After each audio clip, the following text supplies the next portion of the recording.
Titanic, belki de insanlık tarihindeki en ikonik gemi olarak kabul edilir.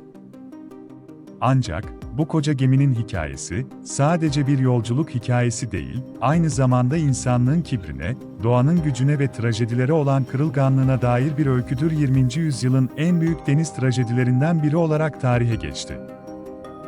Ancak, bu trajedi öncesinde, Titanic'in yapımı, o dönemin mühendislik harikalarından biri olarak kabul edilir. Titanic'in inşası, o zamanların en büyük mühendislik başarılarından biriydi.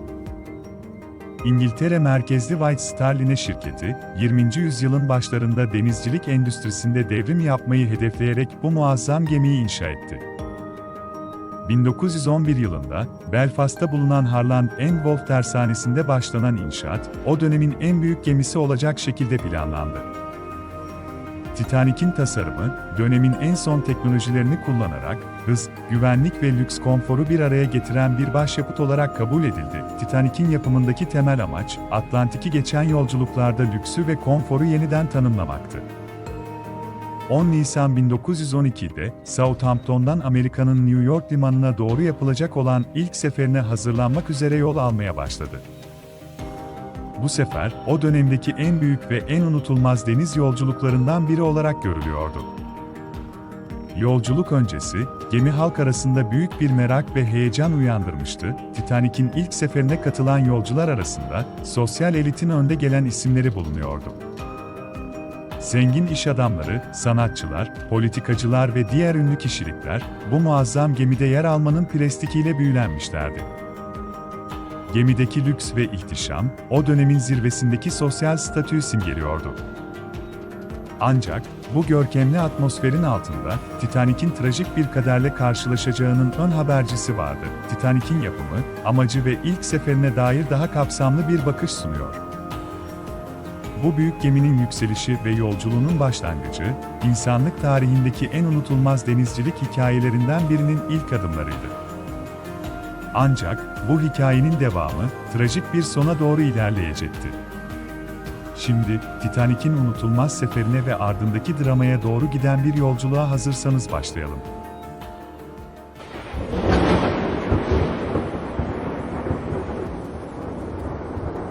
Titanic'in ilk seferi, 10 Nisan 1912 günü, Southampton'dan Amerika'nın New York limanına doğru yapılacak olan unutulmaz bir yolculukla başladı. Bu özel gün, şehrin limanında büyük bir hareketlilik ve heyecanla karşılandı. Yolcular, gemiye binmek için uzun kuyruklar oluşturmuş, valizlerini taşımış ve beklenmedik bir maceraya doğru adım atmaya hazırlanmışlardı. Southampton'da hava oldukça sakin ve açıktı. Gökyüzü berrak, deniz sakin görünüyordu. Bu durum, yolcular arasında geminin ilk seferinin keyifli ve sorunsuz geçeceği beklentisini artırıyordu. Havada hafif bir ilkbahar esintisi vardı, bu da yolculuk için ideal bir atmosfer sağlıyordu. Güneşin yumuşak ışıkları, geminin beyaz gövdesinde parlıyordu, bu da onu daha da büyüleyici kılıyordu. Gemiye binen yolcular, bu muhteşem yapıya hayranlıkla bakıyorlardı. Titanic'in lüks ve ihtişamı karşısında büyülenen insanlar, güvertede dolaşıyor, fotoğraf çekiyordu. Bazıları restoranlarda bir şeyler atıştırırken, diğerleri geminin farklı bölümlerini keşfediyordu. Bazıları arkadaşlarıyla sohbet ediyor, bazıları ise geminin sağladığı eğlence aktivitelerinden keyif alıyordu. Müzik, dans ve gülücükler gemideki atmosferi dolduruyordu, ancak bu mutlu atmosfer sonun başlangıcıydı. 14 Nisan 1912 gecesi, Kuzey Atlantik'in sularında, Titanic'in trajik bir kaderle yüzleşeceği an geldi. Gemideki insanlar, gecenin ilerleyen saatlerinde bir dizi alarm ve olağan dışı hareketle uyarıldılar. İlk başta endişe yaratmayan küçük bir çarpışma, kısa sürede felaketi tetikledi. İlk başta gemideki çoğu insan, bu durumu ciddiye almadı. Ancak, zaman geçtikçe, durumun vahameti anlaşıldı ve panik başladı. Yolcular ve mürettebat, can yelekleri giyerken, acil botlara yönelmeye başladılar. Ancak, geminin yalpalanmaya başlamasıyla birlikte, kaos ve korku gemide hızla yayıldı. Titanic'in batışından önceki son akşam, gemide hem umut hem de keder doluydu. Yolcular son kez sevdikleriyle vedalaştılar, umutla kurtarılacaklarını düşündüler.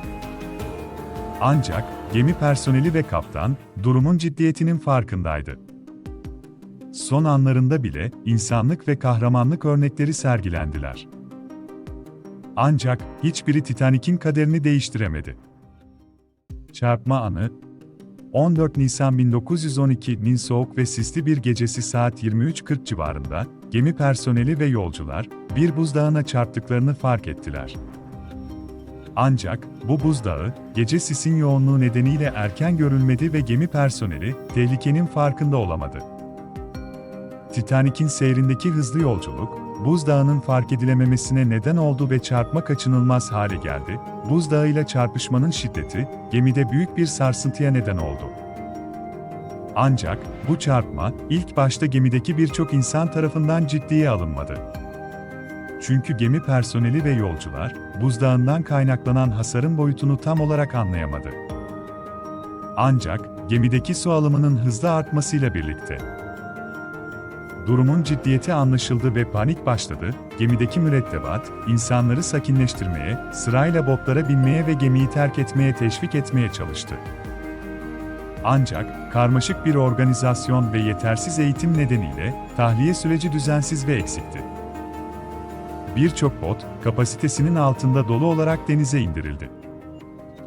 Bu, gemideki insanların hayatını kurtarmak için daha az fırsat olduğu anlamına geliyordu. Gemideki son kişiye kadar, Kaptan Edward Smith ve ekibi, insanları güvenliğe götürmek için çabaladı. Ancak, geminin alçalması ve batışının kaçınılmaz hale gelmesiyle birlikte, Kaptan Edward Smith, gemide kaldı ve son ana kadar gemiyi terk etmedi. Facianın son anlarında geminin köprüsünde bulunan Kaptan Smith, gemideki son kişiydi ve geminin batışı sırasında hayatını kaybetti. Kaptan Smith'in son emri, gemide kalan herkese kendi hayatlarını kurtarmalarını söylemek oldu. Hayatta kalanlar, Titanic battığında yaklaşık 500'den fazla insan hayatını kaybetti. Ancak yaklaşık 700 kişi kurtarılabildi.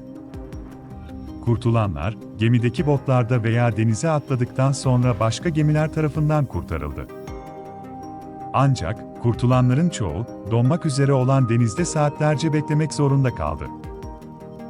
Kurtulanlar arasında kadınlar, çocuklar, mürettebat ve bazı yolcular bulunuyordu. Titanic, 1912'deki felaketinden bu yana, Atlantik Okyanusu'nun derinliklerinde yatıyor. Enkazı, 1985 yılında Robert Ballard tarafından keşfedildi ve o tarihten beri birçok kez ziyaret edildi. Ancak, geminin enkazı doğal süreçler ve denizin derinliklerindeki basınç nedeniyle giderek parçalanıyor ve çürüyor. Titanic faciası, denizcilik tarihindeki en büyük trajedilerden biridir. 14 Nisan 1912 gecesi, buzdağına çarpışmasıyla başlayan felaket, geminin batmasıyla sonuçlandı. Binlerce insan hayatını kaybetti ve dünya, bu büyük kayba şok içinde tanık oldu. Ancak, Titanic'in batışıyla birlikte, denizcilik endüstrisi güvenlik standartlarını gözden geçirdi ve bir dizi yenilik ve düzenlemeye yol açtı. Bu trajik olay, insanlığa denizcilik güvenliği ve acil durum hazırlığı konusunda önemli dersler verdi. Titanic'in batışı, bugün bile hala hatırlanan ve üzerinde düşünülen bir olay olarak tarihte yerini koruyor. Bu tarz içerikler için Bilimsel Keşif kanalımıza abone olmayı ve videoyu beğenmeyi unutmayın. Sizleri çok seviyor, sevdiklerinizle birlikte mutlu bir gün geçirmenizi diliyorum.